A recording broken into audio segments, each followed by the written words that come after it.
आइए देखते हैं सेकेंड लर्निंग आउटकम इस पार्ट में हम अचीव करेंगे। And what is this second learning outcome? Explain algebraic law using Arden's theorem to find out the regular expression for a given finite automata. और इसी part में हम कन्वर्ट करके भी देखेंगे कि how to convert a finite automata into regular expression.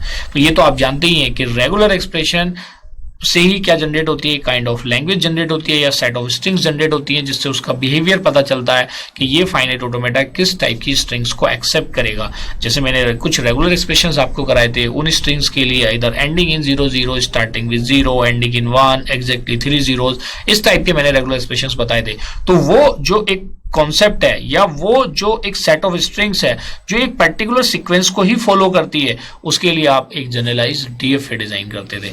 तो वैसे ही सेम यहाँ पे आपके पास अगर फाइनाइट ऑटोमेटा गिवन है तो उससे आप जनरलाइज रेगुलर एक्सप्रेशन कैसे बनाएंगे। तो वो जो हम थर्ड लर्निंग आउटकम है, it is based on the second learning outcome. जैसे मैंने आपको बताया था कि जो सेकंड लर्निंग आउटकम है it is based on the first learning outcome, क्योंकि सेकंड लर्निंग आउटकम की जो प्राइमरी कंडीशन है वो कंडीशन है कि अगर आप algebraic law using Arden's theorem apply करना चाहते हैं, then there should be no empty movement, that is no epsilon movement। तो ये स्टार्ट करते हैं algebraic law using Arden's theorem।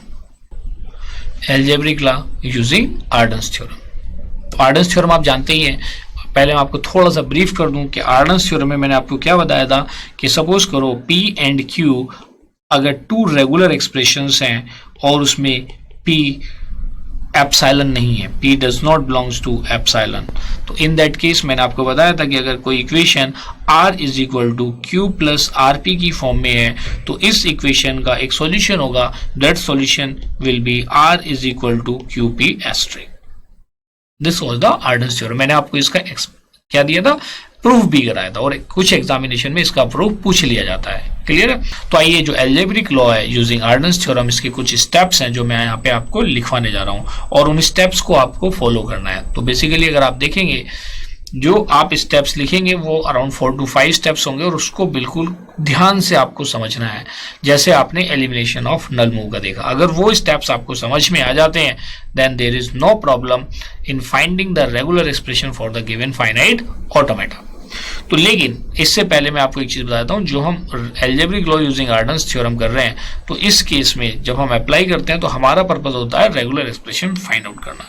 तो जब रेगुलर एक्सप्रेशन फाइंड आउट करते हैं तो एक फाइनाइट ऑटोमेटा में तो मल्टीपल स्टेप्स होते हैं, तो किन स्टेट्स के लिए हम finite regular expression find out करेंगे।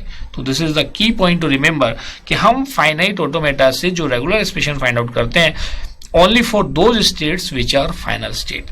तो इस algebraic law का जो purpose है it is used to convert a finite automata into regular expression। Clear?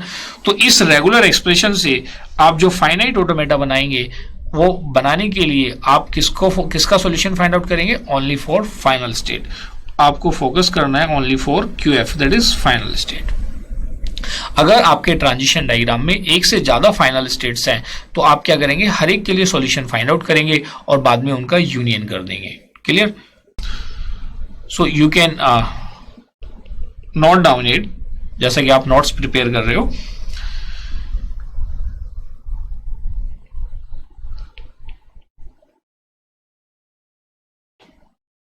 We find the regular expression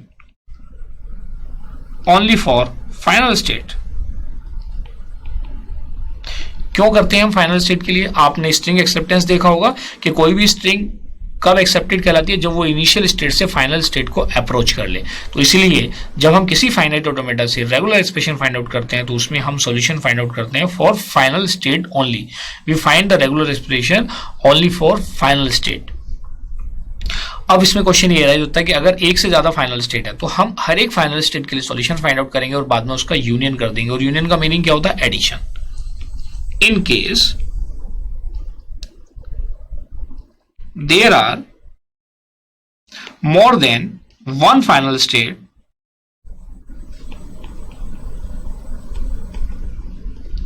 find solution of each of them।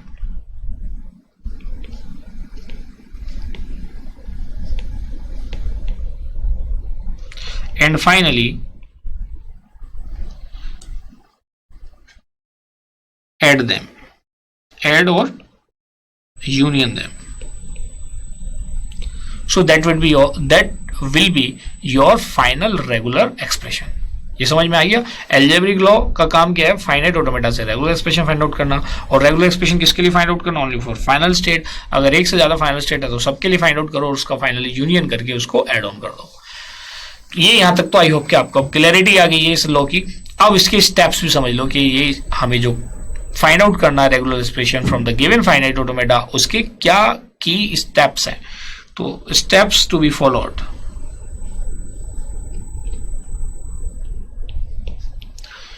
तो first step जैसा मैंने बताया था कि इसकी प्राइमरी कंडीशन है कि जिस फाइनाइट ऑटोमेटा का आप एल्जेब्रिक मेथड की हेल्प से रेगुलर एक्सप्रेशन फाइंड आउट कर रहे हैं उसके अंदर कोई एप्सिलॉन मूवमेंट नहीं होना चाहिए। There should be no empty transition. Clear? The first step, the transition diagram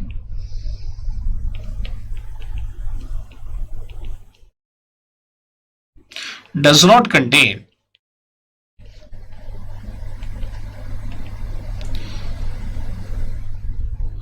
epsilon moves. और अब यहां पे क्वेश्चन ये अराइज होता है, अगर एप्सिलॉन मूव्स हैं तो आप फर्स्ट लर्निंग आउटकम जो हमने अचीव किया है उसकी हेल्प से उसको एलिमिनेट कर देंगे। क्लियर? सेकेंड स्टेप क्या कहता है कि जिस ट्रांजिशन डायग्राम में से आप रेगुलर एक्सप्रेशन फाइंड आउट कर रहे हैं उस ट्रांजिशन डायग्राम में ओनली वन इनिशियल स्टेट होना चाहिए। There should be it has this transition diagram it has only one initial state, तभी ये रूल एप्लीकेबल होगा, otherwise this rule will not be applicable. आइए देखते हैं थर्ड स्टेप।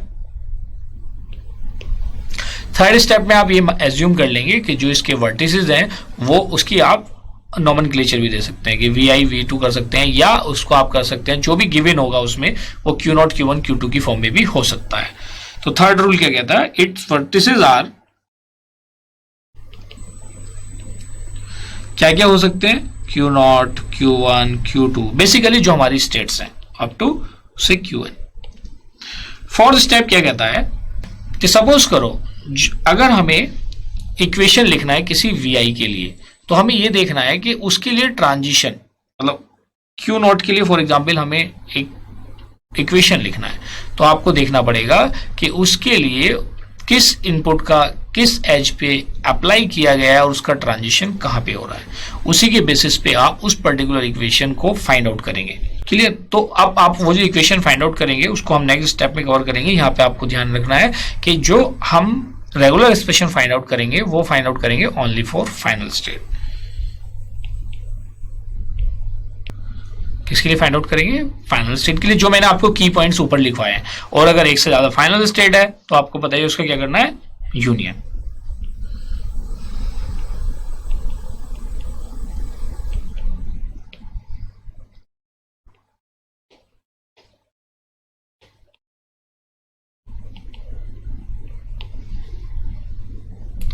आई होप कि यहां तक आपको सारी चीजें क्लियर है। अब आइए अब हम देखते हैं कि जैसा हमने देखा कि अगर हमारे पास Q0 Q1 Q2 and Qn states हैं तो उनके लिए इक्वेशंस हम कैसे लिखेंगे। मान लिया आपके पास दो स्टेट्स हैं, एक तो Qi है और दूसरा स्टेट है Qj, और इनके बीच में जो लेबल है एज के ऊपर वो है अल्फा ij। तो अगर एज एग्जिस्ट करती है तो वो जैसे आप अगर Qj के लिए इक्वेशन लिख रहे हैं तो Qj इज इक्वल टू क्या हो जाएगा कि Qi अल्फा ij।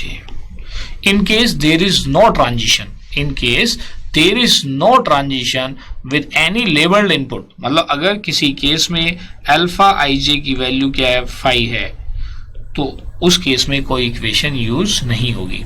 क्लियर है? तो you need to remember this also.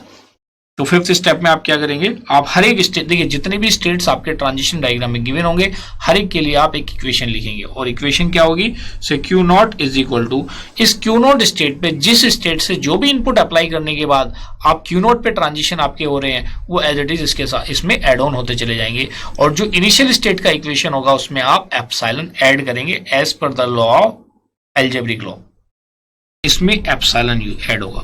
बस इस चीज का ध्यान रखना है, ये जो एप्सिलॉन का एडिशन है this is only for initial state. ये एडिशन किसके लिए है, ओनली फॉर इनिशियल स्टेट। आइए देखते हैं, नेक्स्ट इक्वेशन आ जाएगी Q1।